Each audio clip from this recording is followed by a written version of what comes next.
Hello and welcome to the complete Corepunk Beginner's Guide. This guide will explain everything you need to know when getting into Corepunk for the first time ever. If you haven't seen my previous video titled What is Corepunk, I recommend go watching that to see if you'd enjoy this game. But if you don't want to go ahead and watch that video, I'll do a quick summary about Corepunk. Corepunk is an isometric open world MMORPG that seamlessly blends elements of MMOs, MOBAs, and ARPGs. It has a very unique mechanic being the fog of war. Corepunk also offers various ways to grind and keep yourself busy, with it being questing, crafting, gathering, PvP, cosmetic hunting, and much more. Alright, you're gonna start off by clicking the link below. It'll take you to the Corepunk website. Go ahead and download the launcher, and Corepunk will be a pay-to-play game with no aspect of pay-to-win. No, sadly, it is not on Steam yet. They are currently working on it. Corepunk offers 6 classes in the game, each with a different subclass. The 6 classes that are available currently include the Champion. The Champion seeks glory and uses their rage to feel like an unstoppable hurricane of power, giving you the classic warrior feel. Then we have the Bomber. The Bomber uses gadgets, crowd control, using speed,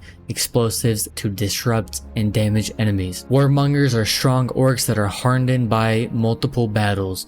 They love being in battle with great strengths, using melee damage. Pain Reapers are ranged damage dealers, using deep and dark energies to weaken and kill their enemies. The Paladin uses light to wipe out all evil, using damage, healing to protect themselves and their allies. Mercenaries offer a versatile combatant, adept in both melee and ranged attacks, excelling in adaptability. Your hero choice is permanent, so choose wisely. I would highly recommend to go through and play each character until at least level 10, especially while the game is still in early access, so you can get a feel for what you'd enjoy. Also keep in note that if you were a hunter in like Albion Online or WoW, then I would highly recommend going with the same type of feel.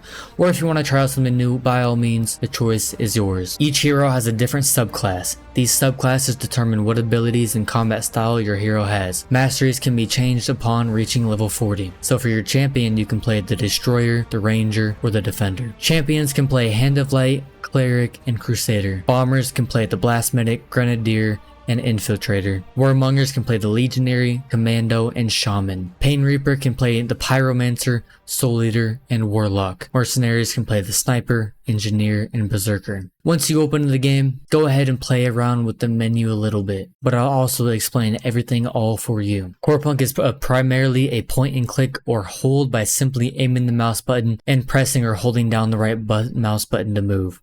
You can also click on your map to move if you feel the need to. I find this very helpful, especially for long trips. You can zoom in or out by using the scroll wheel. You can also unlink the camera from your character by clicking the L key. This allows you to move your camera with the arrows keys, pressing tab to bring it back in the middle, or pressing L again to lock it back into place. Corepunk's unique fog of war feature obscures unexplored areas on the map, which encourages exploration. It also limits your vision on stuff your character can't naturally see. When you walk around the map, you will find random containers. Please always click on these. When you hover over an item or a resource, it will appear with a white border and a cog wheel. If it's breakable, it'll appear with a yellow border and a sword. When items drop, they will fly up in the air. If you click them before they land, it's actually a little bit faster. Holding the left Alt key highlights usable objects in the area of your character. This is very, very helpful for quests involving hard to see items. Go ahead and click I by opening your inventory. To destroy items, drag them onto the main game screen. To split items, use Shift and left click. Select the amount you desire and place them into a new stack on another empty slot. Some quest items can only be found when you have the quest, so I recommend talking to literally everybody you walk past. There should not be a person where you don't talk to. Never spend your gold on anything until you at least have 250 gold. Then head over to Grizz, just southeast of Golden Field, and buy a hoverboard. This will be able to make you progress way faster in the game. Corepunk's UI is designed to provide quick access to essential game features and information. The quest tracker is in the top right corner with an exclamation mark that allows you to open and close it. Just underneath that, we got a quick slot hotbar.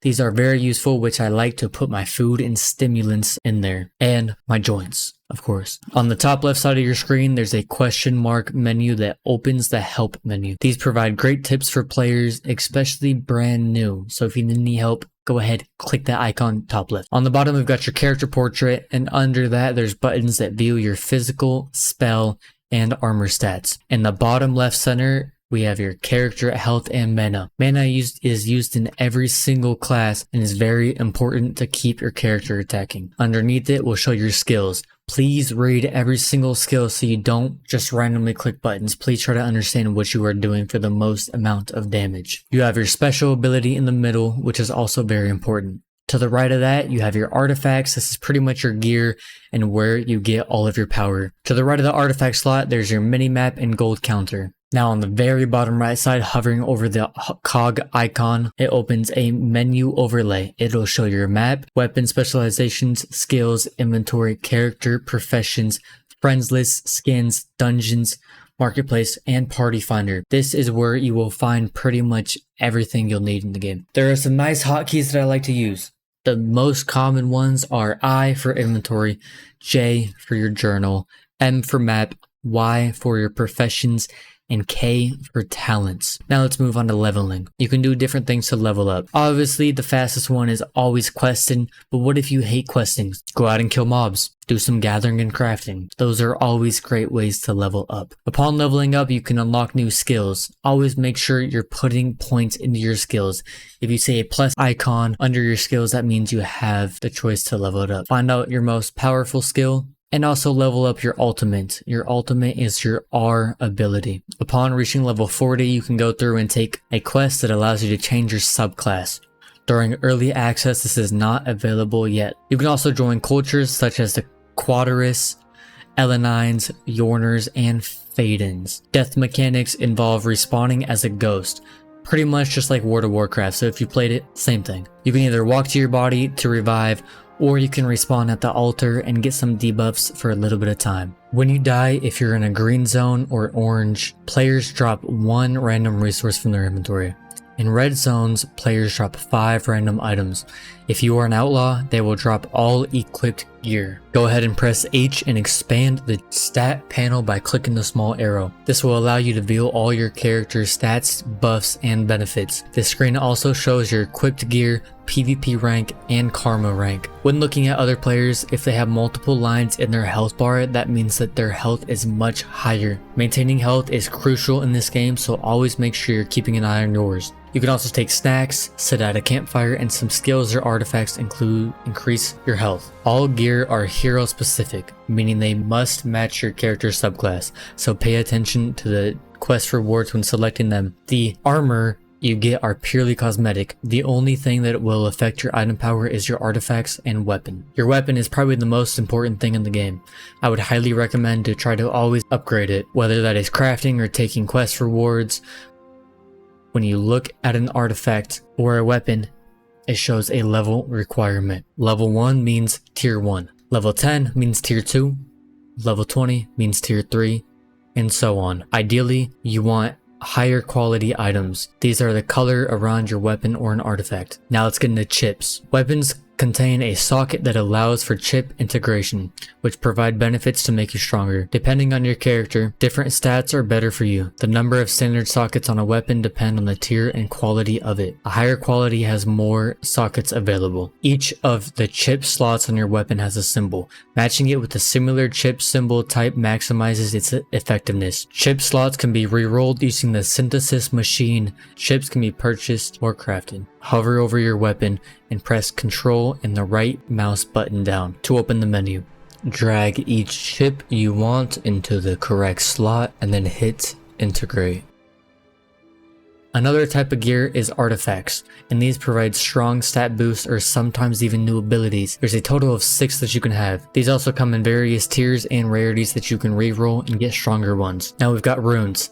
Runes are very similar to chips. Instead of your weapon, they enhance your artifacts. To equip these, right-click the rune and then click on the artifact you want to apply it to. Now let's move on to combat. Corepunk's combat blends MOBAs and ARPG elements. You have to right-click on an enemy to initiate combat. There's also auto attacks that will happen automatically, hence the name auto attack. You can also cancel auto attacks by pressing S at any time so you don't keep walking towards an enemy. There's a total of 3 skills and 1 ultimate and 1 special ability. We've got melee combat, which are weapons such as swords, axes, or spears. For melee combat, positioning is key. I'd highly recommend you to circle around enemies to group them together, allowing you to hit multiple targets with your AoE skills so you deal the max amount of damage. Magic and ranged combat uses spell or ranged weapon like bows or magic, allowing players to attack enemies from a safe distance and kite various mobs or players. One tip I have: please move around and dodge abilities, whether it is in PvE or PvP. It is very crucial for survival. If there is a red thing on the ground, don't walk towards it, don't step in it, or you could possibly die. Use your skills and your ultimates wisely because they are on long cooldown. Even for melee characters, kiting in both PvE and PvP are very crucial. Waiting for your skills to come back up and then go back into PvP. Your special ability has to build up over time to be able to use it, so you gotta wait for those stacks, attack, and then you'll be able to go ahead and use it. Once you level up, you will unlock talents. Press K to open up this menu. For your first talent, I would highly recommend to go with Pathfinder, as it will help you stay alive. I will pop up on screen what is good for the Pathfinder talent. I would recommend using Pathfinder on every single character you have. As you reach level 10 and level 15, you will unlock more talent trees. Every level, always come back to these to make sure your character is stronger, and don't forget about them. Right after you buy your hoverboard, you should be saving at least 40 gold to go get your universal abilities. 40 gold is not a lot. You'll find it super quick. And then head west of Golden Field near the yoga house.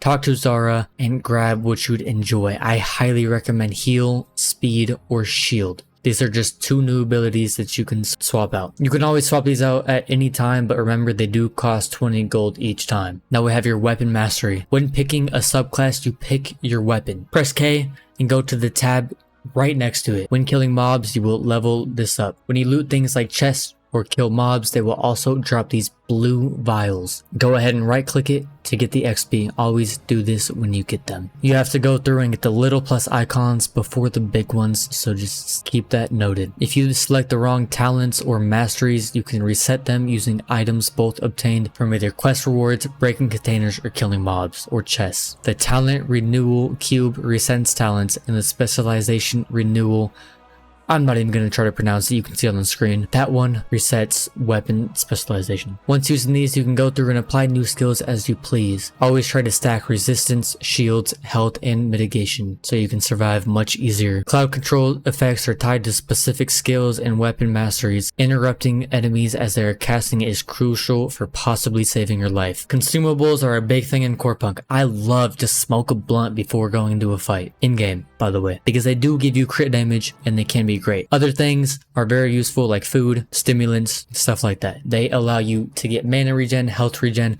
defensive power, and attack power. Always make sure you're using these, especially if you are struggling, especially for the imps later on. Some food you can only use outside of combat, but most stimulants you can use while you're in the fight, so make sure to put them on your hotbar and keybind them. Setting out campfires are also a huge benefit before fighting, especially if you go to the Pathfinder talent tree. Alright, moving on to the map. Press M to open it. Then in the top left corner you can access map settings to filter what you want to display, such as NPCs, quests, or POIs. When you first start, you won't see any NPCs on the map and it is covered by the fog. That's why you gotta go out and explore. You can also set custom markers on your map, and to do that, you need to press the arrow icon in the bottom left corner of the screen. Click where you want it, enter a name, and press enter. You can then click on this and change the color or delete it. I would highly recommend to mark every single corpse you find, as a bunch of quests require corpses. Corpses are found everywhere on the map, but they're so pretty tricky to find. They are just pretty much dead bodies or skeletons. I would also recommend to change the color to red so you can easily see it and come back to it. Corepunk does not offer a fast travel system, but does have a backing system similar to League of Legends. By pressing B, it'll take you to the last remembered place. This will probably be where you spawned the first ever time. You can, however, change this by going to Martha, aka Big Mama in the kitchen, and telling her you want to stay here. In the future, I know they plan on adding a train system, making it much easier for travel. Mounts are also a huge part in this game, allowing you to traverse the map faster. Like I said, you can buy your first one at level 7 for 250 gold, just southeast of Golden Field at Grizz. If you want a bike, you can head northeast of Golden Field through Ripple Crop Fields and enter Riverrise City. There, near the entrance, you'll find an NPC at his motorbike store. Purchase a mount and then mount up using the keybind Z. Questing is a huge part of Corepunk. Currently, there are over 350 quests available in the game right now. These are pretty simple and require killing, transporting, or delivering stuff. Note that you can only have an active of 25 quests at a time. Walk up to any NPC. If they have a life buoy icon glowing orange, it means they have a quest for you. Always, always, always talk to every single person you walk past. There's also a quest tracker on the right side of your screen telling you exactly where you need to go as well. Always check back for follow-up quests as you finish the other ones. Now diving into professions. Corepunk has a total of 4 gathering professions and 5 crafting professions. You can access these by pressing Y. We have Mysticism, which you can craft rooms, Alchemy crafts potions, Cooking prepares snacks and campfires, Weaponsmithing creates weapons. No shit, it's in the name, right? And Construction crafts new artifacts for your character. Now we have Gathering. We have Mining, Logging, Herbalism, and Butchery. You can grind out these levels, making you able to refine better materials and harvest them. Nodes can be found very early on wherever you are. To refine these materials, they have different stations in Goldenfield or around other towns or cities. Professions have a efficiency percentage bar. At first, you'll have 0%, but as you gather, you'll gain more. The professions all share a 100% efficiency, so this promotes only farming one thing at a time and having multiple characters for different professions. As you get higher efficiency, you'll be faster and won't fail gathering as much. Things like epic items from bosses can only be gathered when you have a 100% specialization in the particular profession. It's all up to you whether you'd like to split it up evenly or make multiple characters. This is an MMO, so the choice is yours. For creating new items, you'll need to learn the recipe or the plan.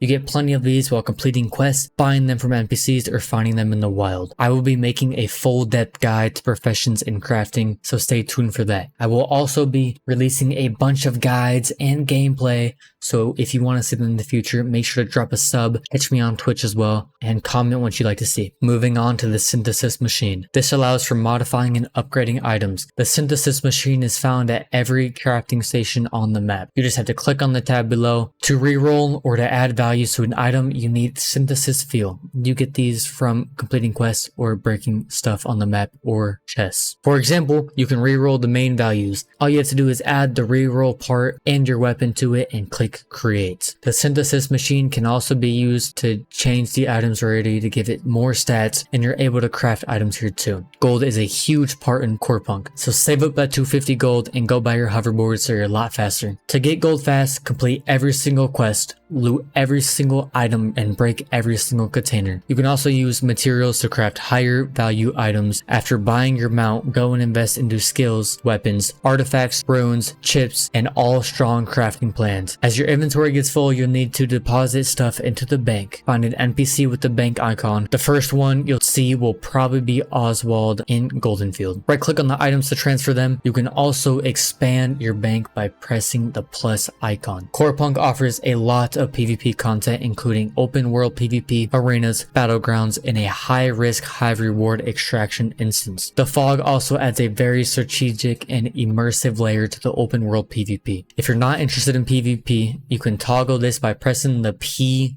key. Corepunk's karma system uses a color outline to categorize players. Green is usually a party or a raid member who cannot be attacked. White are neutral players 5+ levels below you. Killing them occurs in a 500 karma penalty. The yellow outline is a neutral player 2+ levels below you. Killing them also gives you karma. If they have a red outline, they are an outlaw and will be banned from any cities, and they will lose all items on death. Once you gain enough karma, you will gain that outlaw status. You can reduce karma by completing quests or killing mobs. Honor points are also earned by killing outlaws, players who have incurred excessive karma points. Red zones are high loot PvP zones where 10 honor is granted for each kill, and there's no karma loss either. Corepunk offers a large range of PvE activities for both solo and group players. They can explore solo and group dungeons. Other activities include raids, mini bosses, world bosses, and wandering bosses. This game also features a camp system, which advanced open world AI that generates dynamic challenges. Corepunk embraces the traditional holy trinity of combat roles, allowing players to specialize in a